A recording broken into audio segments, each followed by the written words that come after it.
Hello, and a very good welcome to another edition of the Irish Angle on Jump to It. As usual, I'm joined by Johnny Ward and Emma Nagle, and we're going to discuss some of the issues around racing in the last week or two. And we've got a couple of special reports here coming up as well. Johnny's going to look at the Galway hotel prices and see what impact that may have on next week's big festival. Obviously, the hotel prices are out of the control of the racecourse, but they definitely do have an impact because I know it's put me off booking anything just yet. And then Emma's going to look at Horse Racing Ireland's new advertising campaign, where they're looking at a proper day out to try and attract a younger audience to the races and see where we go with that. So we start off, Johnny. You're in Galway as we speak. You're in the middle of the parade ring, looking great, sun shining, beautiful day. So tell us about the Galway hotel prices. Yeah, just looking around here, Vinny, the sprinklers are on both in the parade ring and on the track. It's remarkable to see the level of water that's been put on. I spoke to Lorcan Wire, the clerk of the course, Saturday, and he said that Galway have been watering since May, and they've really stepped it up in recent times. And I think that definitely is kind of in relation to Ireland just getting drier. I mean, Galway, I never thought Galway would have to be watered to the extent that it is. But speaking to Michael Maloney, the course manager, he said it was actually worse last year.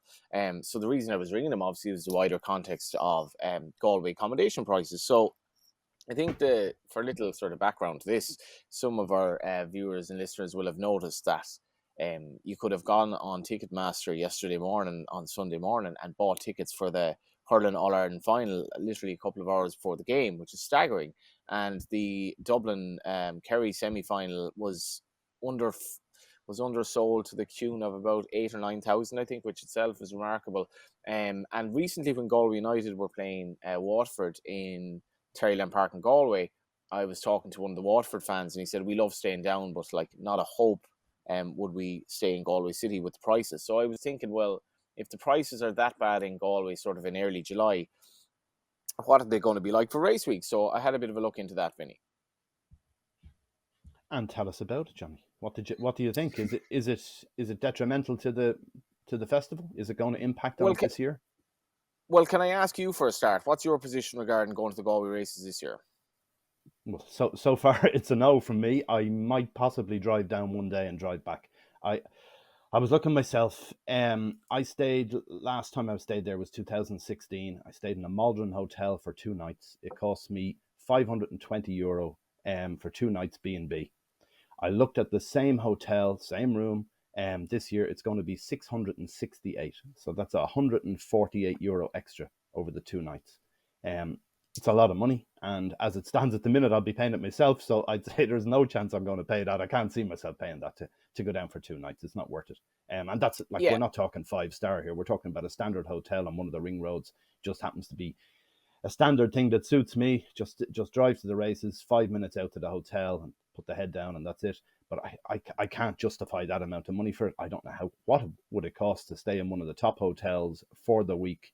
You're probably talking 6, 7, 8 grand. I don't even know where you start with those numbers. But I had a look online as well at some of the B&Bs. There's very little difference between a B&B and a hotel in Galway at this stage for the prices you're dealing with.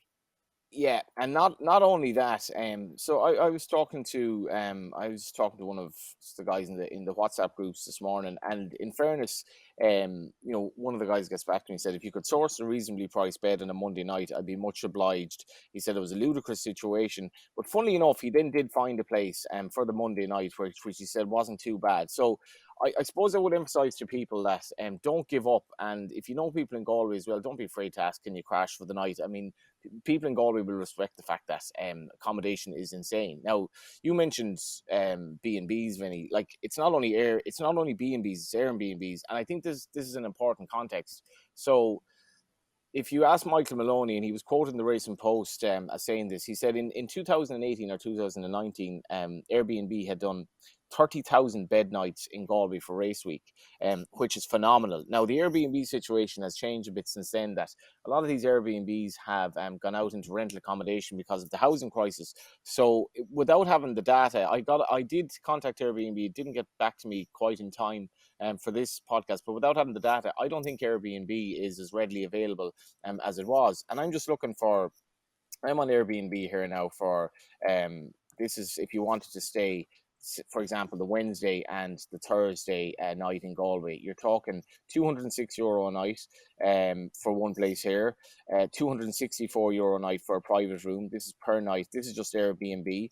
So, and then if you want to go to, say, for example, booking.com, the Air Square Hotel, and this is on the Monday of Galway, right? The Air Square Hotel is €243. Flannery's Hotel is €212. Skeffington Arms is €270. Victoria Hotel is €279. Menlo Park is €216.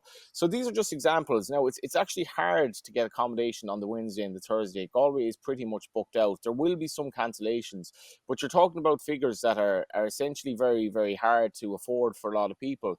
Now, the taxi driver who gave me a lift here today, he said that they haven't actually upped their fares yet, that's on the way. So taxis are probably the only thing that haven't gone up so much in price in Ireland at the moment. The cost of everything's insane. The cost of restaurants is insane.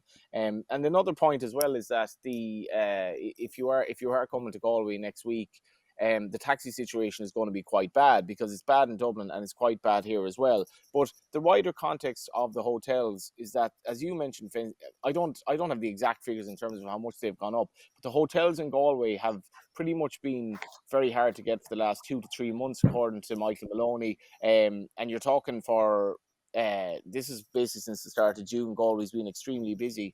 Next week you'll be lucky to get any sort of reasonable accommodation by the looks of it on a Wednesday or Thursday for less than £200, and you'll be lucky to get a bed at all, possibly. So it's definitely off-putting, and I would advise people to shop around for value, to look for cancellations, and if you know someone in Galway, maybe ask, can you stay with him or her for the night, because there is a cost of living crisis. There's no guarantee you're going to make a few quid at the races itself, and this is the most expensive Galway by a long stretch. And lastly on this, Galway hotel prices have been up there with the most expensive in the world since sort of around 2005. I think there was a report on this. So Galway is an extremely expensive place to stay as it is, and the races this week will be more expensive than ever before if you can get a room. That's fair enough. Yeah. The other thing with those Airbnb prices you quoted, you got to remember that you got to pay Airbnb on top of that as well. There's a charge to them on top of those prices you see online. So again, everything's going to be through the roof, but sure, we'll see. People will still go to Galway. There's no doubt about it. They've obviously, as you were saying earlier, they've got good ticket sales in advance. That's all going well. But sorry, I should have said that as well. So the sales have gone well anecdotally, and according to Michael Maloney, it's roughly 60% of the Galway racecourse are more or less locals. But that still leaves, we'll say, if 130,000 people attended the last full Galway, that leaves 40% of that, which is give or take 50,000 people. 50 to 60,000 people are coming here to stay the week. So that'll definitely be down, I think. There's no doubt about that, because people have, you see what, I think the biggest indication of this is what happened with the All-Irelands. And maybe you can say that it's an issue because the games were on earlier this year, but racecourse attendances in England are startlingly down. I mean, you look at the Eclipse was down, I think 40% or something like that from previous years. So I think that's going to be reflected here as well, Vinny. Yeah, I'd say you're right. And then we're talking about attendances generally, so we'll move across to Emma. Emma, you've had a look at this new Horse Race in Ireland initiative. A proper day out. Is it a proper day out, and will it attract younger people? That's the question, isn't it? Yeah, that's the question. I mean, I suppose with these campaigns, it's always kind of hard to know how they work out. I know HRI have been kind of trying a lot of different things to bring I think they're trying to target the 18 to 35s, which I suppose, would be the future of the sport going forward. They've tried a few different things. I think they had Darren Garrity doing a series of videos there. I don't know if she was at Dublin Racing Festival and she was at Cheltenham and stuff. Now, I don't know how well it actually went. I mean, I actually didn't really see much about it on social media, so whether or not those kind of things work in transferring people to be actual fans of the sport, it's very, very, very hard to know. But they launched the most recent campaign, Proper Day Out. It's basically it's just targeting the 18 to 35s and just making racing look like a great social day out. But as Johnny mentioned, the cost of living crisis is just mental at the moment, and the price of going racing is very, very high for young people like that. So I mean, to really attract people to the sport, I think something needs to be done about it. It's grand getting people in the door, but once they get in, then they have to enjoy themselves, because they won't come back otherwise. If you're getting charged €7 or €8 for a drink, I mean, why would you go socialising at the races when you're coming home with no money, probably more than likely? But No, but they launched the campaign at socialising basically their advertising racing ads, which, it's something we've seen in England and maybe hasn't gone too well. Now, I suppose the Irish seem to be a bit different, but you see a lot of fighting after drinking courses in England now. Maybe the Irish can just handle the drink a bit better. I don't know. I don't know what the crack is, but hopefully we won't see any scenes like that now. I don't think we will. I mean, everyone knows a day at the races is great. It's a great social experience for everyone, but I suppose you want to get people involved in the actual horse side of the sport and not just have it as, a drinking session for the day or whatever. But it was actually quite interesting. I was looking into it. A lot of time in the media, what you see, like, the future of horse racing, it's all doom and gloom. No young people aren't interested. But before launching the campaign, Horse Racing Ireland actually did research, and it showed that since before COVID, the interest in horse racing between the younger audience, the 18 to 35, has increased from 23 to 44%, which, it's very positive for the sport going forward. And hopefully they can be successful in transferring that interest into actual fans who will go and follow it on a weekly basis. Yeah, one of the things we've seen is these university race days have worked really well. Leopardstown, Limerick particularly, there's massive crowds turn up for them and they all have a wonderful time. I've got a daughter who's in Trinity College at the minute. She's gone to one of them, had a great day out, but she never went back. So yeah, I'm not quite sure, if you take the likes of Trinity, whatever they have 20,000 odd students there, the same in UCD, GCU, all of those colleges, and it's the same in Galway, Cork, Limerick, everywhere else. There's hundreds of thousands of university students, but within each of those colleges you have a racing society. The one in Trinity has a couple of hundred members, I'd imagine, and that's it. They're the core interest. They're the ones we know are coming to us eventually when they come out of college, get their jobs and do whatever. They'll be future owners, hopefully, of horses and come racing. But I can't see the 15, 20,000 that turn up to one of those student days coming more regularly, because it is an expensive day out. Student race days they're a funny one, because I've been to a few myself, and 90% of the time when I go race I drink, but I don't know, did I ever even see a horse in any of the student race days I've been to? They're just a totally different experience altogether. It's just I suppose the horse racing isn't the... No, I remember my first student race day was back in front one at Limerick prior to going on to win the Supreme Novice Hurdle, and I had just gotten into racing at the time. But it was a really, that Limerick student day was a really chilled out. I don't even know if it were how many kind of colleges were there. But I sort of was getting into racing at the time, and I liked going racing. I liked seeing back in front, and that was grand. But I'd kind of already gotten into racing. If you go racing now in these student days, they literally are glorified stag parties, or glorified I actually can't even think of the terminology now. When you have the piss up at the start of college, rag week. Sorry, they're basically like rag week. But I'm in the parade ring here in Galway right now. I don't know what you think of this, but I don't think when people come racing, if you come racing and you're not there for the horses, you can do that anywhere. So if they're bringing you to see Razor Light at Leopardstown, that's grand. But and if they're bringing you to have a student piss up, that's grand. But I think we need to bring people to the races. We need to have somebody in the parade ring who talks about every horse, has a story straight after the race. You have connections in, do an interview with them. And the beauty of the horse, I think, as he or she walks around the parade ring, I think is important, because you'll see through, Emma mentioned post-COVID, people love animals. They absolutely love animals. You can see in social media the hits that anything to do with animals gets. And we need to show the beauty of the horse, tell a story behind each horse, the pedigree of the horse, who's involved in the horse, talk to connections, and make it about the horse as well, and make it about the beauty and the speed of the horse. And I think if we keep looking into kind of flim-flam stuff that has nothing to do with the racing, well then we don't believe in our own product.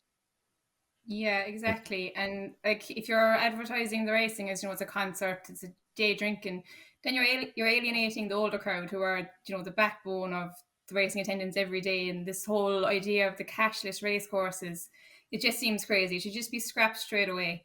There's no need. I have a serious issue with that, Em. I totally agree with you. That's totally wrong. Old people should have the choice, and anyone should have the choice to bring cash or not.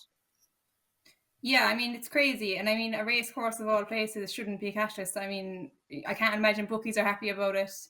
Even if they do take card, it's slowing everything up. The older generations, a lot of them they might have cards, but they wouldn't like to use them gambling, or they just wouldn't. It's just not a thing that happens. They're not tapping their cards, and it's just like it's something that's happening a lot in England, and people aren't happy about it. Thankfully, it hasn't transferred over here too much, and it'll be a sad day if it does, to be honest.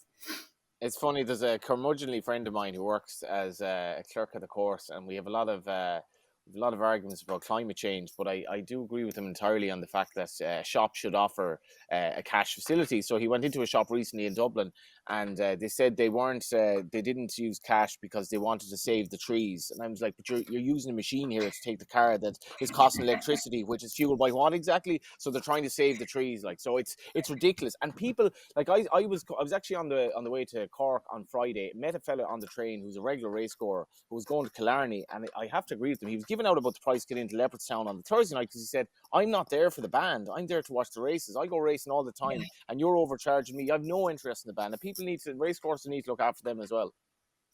Yeah, exactly. Exactly. Yeah, there's a lot of issues at stake there and all of that. And I agree. I think, look, the racing product itself, for me anyway, and I'm sure for the two of you, it stands on its own. You don't need a best dressed lady competition. You don't need it to be a student piss up or whatever. And you certainly don't need a band there at the end of it. For me anyway, I think there's enough in that. I'm not sure what the answer is. From Emma's perspective, like, the horses physically have so much to be explained to people, I think, and even the background behind who bred the horse. Every horse has a story, like, and I think you're not told that when you go race enough. You don't get your post race interview that you should get, like, to make it a special thing that you go racing, and this is unique to going racing, and because it's still a really good day out for me, and it's still, if I bring someone racing, he or she will always enjoy it. Yeah, and I mean, the Irish people definitely have a massive connection to the horse as an animal in general. Like, so I mean, advertising racing as like a day out drinking just kind of dilutes it, and it seems a bit cheap. I mean, people love Irish people love horses. They love horse racing, and that should be what's being built up, not the whole drinking scene at the races. Yeah. Now we'll move on to another drinking scene at the races, which was Kilbeggan on Friday night, where we had the stable staff were up in arms and held a bit of a protest, went on for about 20 minutes because of the heat, the current heat wave, and they'd no real access to water bar they bought it, which was going to cost them €1.50 for a small bottle of Kilbeggan in the stable canteen. And they've got a long walk from the stable yard up to the parade ring. It's about a half a mile almost, that walk. So what do you think of that, Emma? Do you think they're right, being someone who's involved in stables yourself?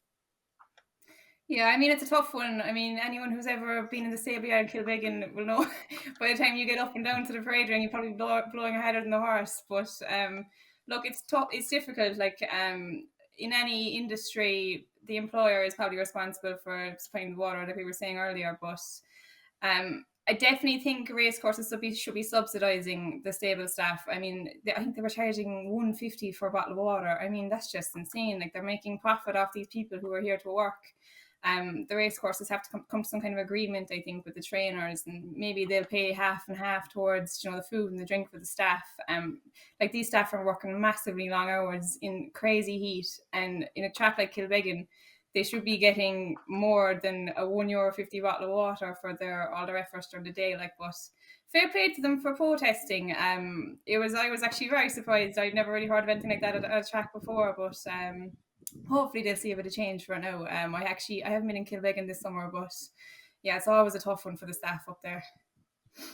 Yeah, and they got there in the end with the protest because they got their water for free in the end, so it worked. So then again, maybe that's the future of everything, just protest, I suppose. What do you think, Johnny? Was it something that that you think the staff deserve to get? In general, I think stable staff and racing, they're probably among the lowest paid people in Ireland, basically. And I think they have a tough job. I think a lot of them do it because racing is their life. And I mean, you see one of the British trainers, again, in the racing post today, I forget the name of the trainer, a female trainer who said she quit because she can't get stable staff. There are a myriad of issues in Britain. So I think stable staff have a tough life. They have to travel a lot. But at the same time, whether it's up to the racecourse to be providing them with their food and their lunch, is that the responsibility of the racecourse, or is that the responsibility of the employer, namely the trainer, who himself or herself might be struggling to make money? I don't know. I mean, this is an issue. If maybe there's a standard across Ireland that the racecourses always look after stable staff, and to an extent they should, but at the same time, it's not necessarily their job to. If I'm a journalist going to the races, I don't expect them to provide me with a free lunch either. Yeah, I'd agree. That's my point of view on it too. Yeah. I think that the employer is the one who's ultimately responsible for that, has the duty of care. Yeah, I actually got a bit. My first kind of experience doing media work at Punchestown Racecourse, and I just couldn't believe the standard of food that the media got compared to the lads on the stable. Yeah, Jesus Christ! I would have summed up at something you get in a restaurant, and the lads in the stable probably eating sandwiches. God love them. But no, it was a totally different experience. It didn't seem very fair to me, though, to be honest. A bit like the FAI Blazers getting the first class seats while the players were at the back of the plane during the Roy Keane days. Yeah, some race courses were actually very well looked after, and we do remember that, all right, to be fair. Yeah, Punchestown would be one of them. But having said that, you haven't tasted the sandwiches that used to be in the old Curragh. My God, a guy who was a dyslexic chef used to make them. I've never seen anything like the combinations that were in them, but there you go. That's all for another day. We'll quickly move on to a few other things from the weekend. There was lots of action, lots of things happened. We had a fantastic weekend of sport, obviously, with Ireland beating New Zealand in that series down under. We also had the British Open, which was amazing. I watched most of that yesterday. I have to say, I got enthralled in it and forgot about Limerick against Kilkenny. But on the horse race in front, we'd Emily Upjohn didn't turn up for the Irish Oaks, which was a definite disappointment for all concerned, except Jessica Harrington and Shane Foley, of course, who went and won it. What do you make of that, Johnny? Yeah, you spoke about this pre-show. I was kind of busy on Thursday or Friday when this sort of broke, rather on Friday, and I thought it was quite bizarre. Because in fairness to the race, I thought Magical Lagoon after Ribbles Day was like, she's absolutely made for the Irish Oaks. She'll take plenty of beating, but you wanted her to take on Emily Upjohn, who really probably should have won the Oaks herself, and it just seemed a bit odd. I mean, there was obviously a plane issue. Then they couldn't necessarily get an alternative, it seemed anyway, and if we are to believe them, that was the reason, and they didn't come over.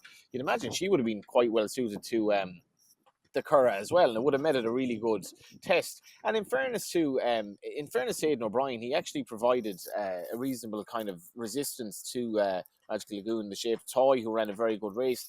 And in fairness, as much as the median average going into the race was 103, which I mean is pretty low for a Group 1. And again, we're talking about the Irish Derby and the Oaks. I mean, the Irish Derby was a pretty average renewal.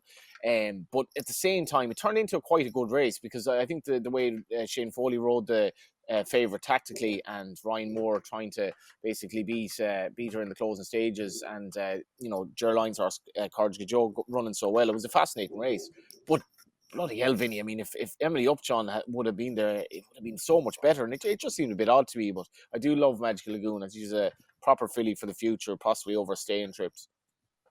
Yeah, amazing. But Jessica as well, it's her second classic winner, and she's trained both of them in her 70s, which is astonishing in itself, isn't it?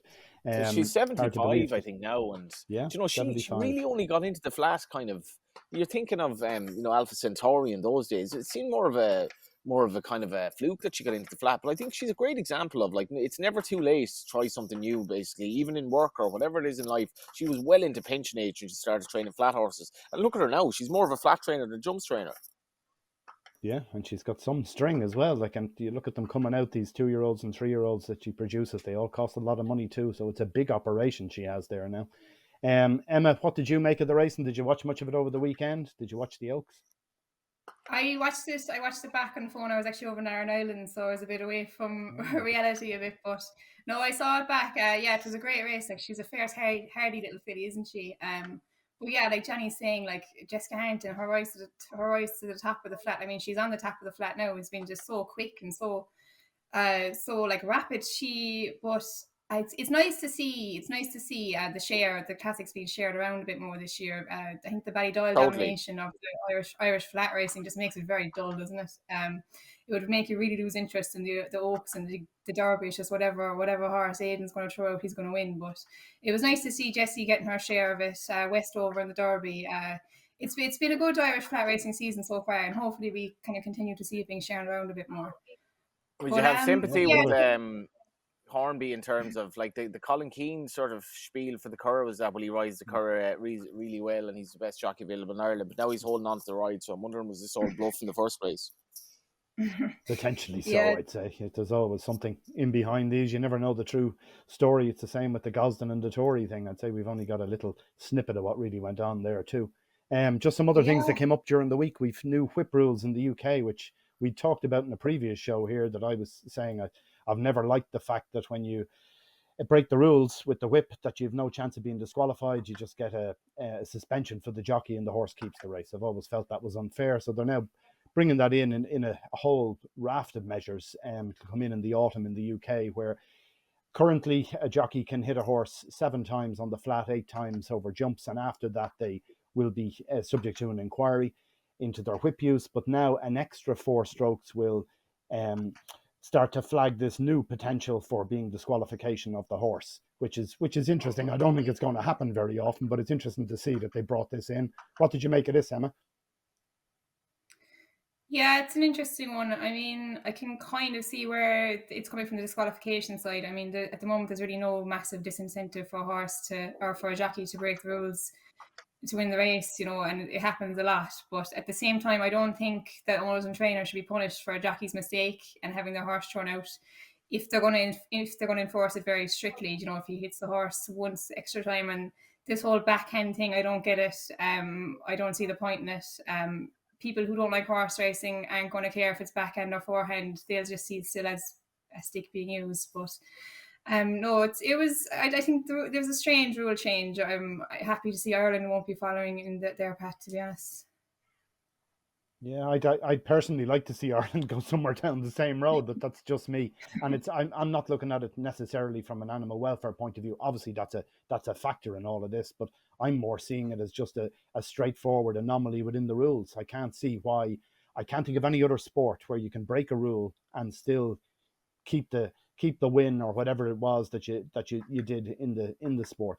I can't think of anywhere else where that's the case.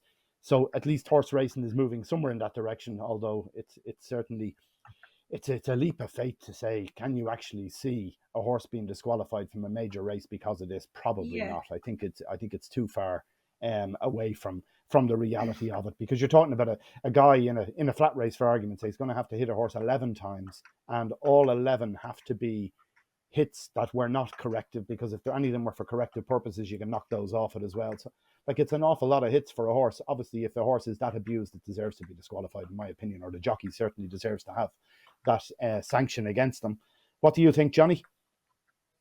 In fairness to the group that came up with this, it was a kind of a wide range. You're looking at the Whip Constitution Steering Group was like John Gosden, Henry Daly, PJ MacDonald, Tom Scudamore, Nick Luck, and then you have like a doctor, an MP, and a baroness from the House of Lords. So in fairness, you have a wide range of people. The whip rules for me, I've kind of two minds about it, because I think the horse welfare situation, I think Britain is too insecure in relation to that at times, whilst at the same time having a problem with its horse population. You have to remember, the whip does not hurt the horse. It's more of the noise it makes as a corrective measure, kind of, just spooks the horse a little bit to kind of run fast. But it's more so safety of the jockey. But in general, I don't think it's a bad idea that they're looking at the rules. And I agree with you, Vinny. I think at this stage, if the jockey breaks the rules, in general, the horse should be disqualified. And that would just stop jockeys from misbehaving, because you don't, as a footballer, you don't like make a tackle in the penalty box that you wouldn't make somewhere else, because you know the rules and it puts you off. And it should be the same for me. I think what happened in Royal Ascot in terms of the Norfolk was a disgrace, and I think that should definitely bring about some sort of a change, and there's probably no correct answer to it. Yeah, I'd agree. And then we'd one last issue we might just touch on is we had a race due to be in Newbury on Saturday, and they got no runners for it, which is astonishing, really, considering that it was a major meeting as well, although there was relatively low prize money for, I think it was a 3-year-old fillies race. What do you make of that, Johnny? Do you think that's a place we're heading? It's not in Ireland particularly, but in the UK, they seem to be having real trouble with getting numbers for races. Yeah, I think in Ireland we shouldn't take it for granted either, because I own an eighth of a horse at the moment, and even the cost of that is fairly substantial. And when you add in like the extra cost now with travel and all that, and so on and so forth, and how competitive it is, particularly at a low level in Ireland, it's not like we've brilliant prize money, but the situation in Britain, it's worth just every day in the Racing Post, when they change the website, sort of that you're basically hit by the race cards and the link to each time, the front page every time you go into Racing Post. And every day now it's like 4 runners, 5 runners, 3 runners, 4 runners, 5 runners. And the situation in Britain is really, really bad. Like, it's stark. And because the owners clearly are falling out of love with the game, or just can't afford it anymore. And these trainers decided to effectively boycott the race in Newbury on a Saturday at a top course because the prize money was so bad. And it's completely uneconomical to have a horse and train in Britain. And obviously, there was a kind of a move to cut a load of the fixtures, which they railed back from, which I would totally disagree with, because for bookmakers, for punters, and for basically people who want to watch the sport, these 3-4 runner races, they're not good, and they're becoming so common now in Britain. Something has to be done. I'd agree. I think nobody wants to see a 3 or 4 runner race. You'll watch the odd one. Okay, if there's, if you've got you take Galway, we might during the week get 1 4 or 5 runner race, and it'll probably be very interesting. It'll be a big betting heat as well, with a short price favourite and all the rest of it. But I think generally people want to see a lot of horses compete. Bigger fields, the better. Obviously, minimum 8 runners. I would have thought with the each way terms with bookmakers, it makes for a better race from a punting point of view if there's 8 runners or more. I don't know what the UK do. I think I'd agree with you. The first thing they got to do is they got to cut their fixture list. They've definitely got too many fixtures. There's also not enough horses over there. And now, as you say, we talk about the travel expenses to get to a race meeting here. Diesel prices and petrol prices generally are through the roof. So it costs a lot to transport a horse from one end of Ireland to the other. But the UK is far larger. I can only imagine what those fuel bills are for some of the trainers in the UK, because oftentimes you're talking about those motorways, being stuck on motorways in traffic jams and everything else. It can take 5, 6, 7 hours for people to travel to and from race meetings in the UK on a regular basis, which is far exceeds whatever we do here. So I can certainly see they've got a problem. How they solve it is the next question. Emma, how are you on that? Do you think that the Irish will go down the same road eventually as the UK, or do you think we have it pretty much on a right even keel at the stage with the amount of horses in training and the amount of fixtures in the list? No, like, I agree with what Johnny is saying there. Like, it just seems so obvious in Britain, like, there's just so many fixtures, and if they're going to have to do something about it soon, like, because it's been going on for a long time now. But no, here in Ireland, I can't see us going down that way. A lot of the time in Ireland, you could be entering a horse 4 or 5 times before they even get into a race. The balloting system, maybe the calendar needs to be spread out a bit better but then again, at this time of the year, you're always going to have a few smaller cards with the weather, and not everyone likes to run on this type of ground. But no, I think Ireland is safe from that for the time being. The calendar is pretty even. It's not over flooding. So it keeps the standard of racing in Ireland competitive. It keeps it good to watch for the punters. So no, but England definitely need to sort it out. Yeah, I'd agree. It's a problem they've got to sort out. We're okay here for the moment because we're going to see loads of reserves all the way through Galway next week. Yeah. Regardless of the weather, though, I know, as Johnny was saying, they've done a lot of watering at Galway. I've looked at the 10-day weather forecast. We're due from tomorrow on. We're due rain every day in Galway between now and whatever that is, the Wednesday of Galway race week. So I don't think they'll be doing too much more strangely reassuring in these. It's strangely reassuring that it's raining in Galway, and I actually mean that because we have serious problems coming down the track, not in race. We actually got a bit of rain in Down Islands at the weekend, so it was maybe they might go over to them. I went to the Aran Islands, some spot Emma as well, some spot to get away from it all. Yes, very nice. It's really. I was there when I was a child. It's a bit more commercial since last time I was there. A few more cars and all, but it's a different world over there, isn't it? Anyway, it's not too far from Galway either. That's the whole thing, isn't it? The Aran Islands. But Galway race week next week, it starts, and we're going to have a good look at that next Monday. We're going to preview the week and go through hopefully a few tips and a few winners and some pointers towards it as well. So I want to thank you both for today's show and thank everyone for watching, and we'll see you all again next Monday. Okay, bye for now.